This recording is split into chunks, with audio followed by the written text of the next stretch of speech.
સમાચાર મળી રહ્યા છે કે જ્યાં ઉકાઈ ડેમમાંથી પાણી છોડાતા તાપી નદી બે કાંઠે વહી રહી છે। તાપી નદીની જળ સપાટી સતત વધી રહી છે। કોઝવેની સપાટી 10.14 મીટર પર પહોંચી ગઈ છે। સાથે નદીની આજુબાજુ આવેલું વોકવે પણ પાણીમાં ગરકાવ થઈ ગયો। ઉકાઈમાંથી 2.47 લાખ ક્યુસેક પાણી છોડવામાં આવી રહ્યું છે। નીચાણવાળા વિસ્તારના લોકોને સાવચેત રહેવા તંત્રને અપીલ કરી છે।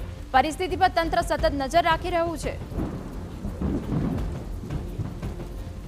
तो उकाई डेम में पानी छोड़ाता तापी नदी बे कांठे वही रही है। आपने जणावी दઈએ કે तापी नदी परनो वॉकवे पण पाણીમાં ગરકાવ થઈ ગયો છે।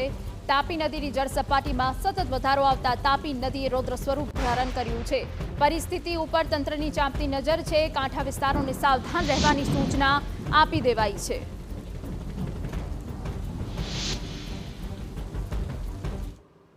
કેચમેન્ટ વિસ્તારની અંદર સતત ભારે જે વરસાદ પડી રહ્યો છે અને તેના કારણે ઉકાઈ ડેમની અંદર જે પાણીની આવક થઈ રહી છે અને ઉકાઈ ડેમનું જે રૂલ લેવલ જાળવવા માટે જે તંત્ર તરફથી ઉકાઈ ડેમની અંદરથી તાપી નદીની અંદર સતત જે પાણી છે તે છોડવામાં આવી રહ્યું છે।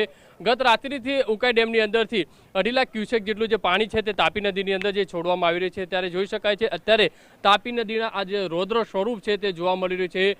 સુરતની અંદર જે તાપી નદી ઉપર આવેલું કતારગામ અને રાંદેરને જોડતો આ જે કોઝવે છે તે 9 મીટર ઉપરથી જે ઓવરફ્લો થઈ અને જે પાણી છે તે પસાર થઈ રહ્યું છે। અત્યારે જે રીતે દ્રશ્યોની અંદર જોઈ શકાય તે પ્રમાણે તાપી નદી છે તે બંને કાંઠે વહેતી નજરે પડી રહી છે કારણ કે આ જે ઉકાઈ ડેમની અંદરથી 2.5 લાખ ક્યુસેક જેટલું પાણી છે તે છોડવામાં આવી રહ્યું છે અને તેના કારણે આ રીતના દ્રશ્યો છે તે જોવા મળી રહ્યા છે। કારણ કે જે તાપી નદીના કેચમેન્ટ જે વિસ્તાર છે ત્યાં પણ જે સતત જે વરસાદ પડી રહ્યો છે અને તેના કારણે જે પાણીનો આવરો છે તે વધુ જોવા મળી રહ્યો છે અને કોઝવેની અંદરથી 2,89,000 ક્યુસેક જે પાણી છે તે જે દરિયાની અંદર જે પસાર થઈ રહ્યો છે। અત્યારે નીચાણવાળા વિસ્તારો છે તમામ નીચાણવાળા વિસ્તારોને એલર્ટ કરી દેવામાં આવ્યા છે।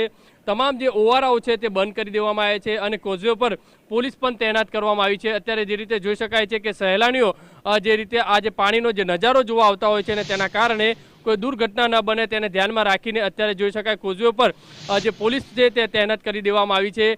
ખાસ કરીને અત્યારે જે તાપી નદી છે તે બંને કાંઠે વહેતા નજરે પડી રહી છે અને જે નીચાણવાળા જે વિસ્તારો છે તાપી કાંઠાના જે વિસ્તારો છે તમામ જે છે તંત્ર તરફથી એલર્ટ કરી દેવામાં આવે છે અને સુરતના અડાજણ વિસ્તારની અંદર જે 29 જેટલું જે પરિવાર છે તેમને પણ સ્થળાંતર કરવાની જે કામગીરી છે તે કરવામાં આવી રહી છે।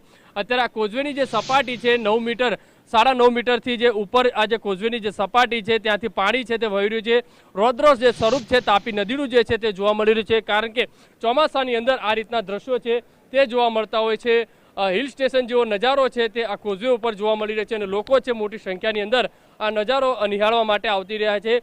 પણ જે રીતે તાપી નદીની અંદર જે પાણીને જે છોડવામાં આવી રહ્યું છે ને તેના કારણે લોકોને કોઈ જાનહાનિ ન થાય તેને ધ્યાનમાં રાખીને તમામ જે ઓવારા છે તે બંધ કરી દેવામાં આવ્યા છે અને ખાસ કરીને કોઝવે ઉપર પણ પોલીસ બંદોબસ્ત છે તે ગોઠવી દેવામાં આવે છે। હજુ પણ જો કેચમેન્ટ વિસ્તારની અંદર વધુ વરસાદ પડશે તો આવનારા સમયની અંદર આ પાણી છે તે હજી વધી શકે છે।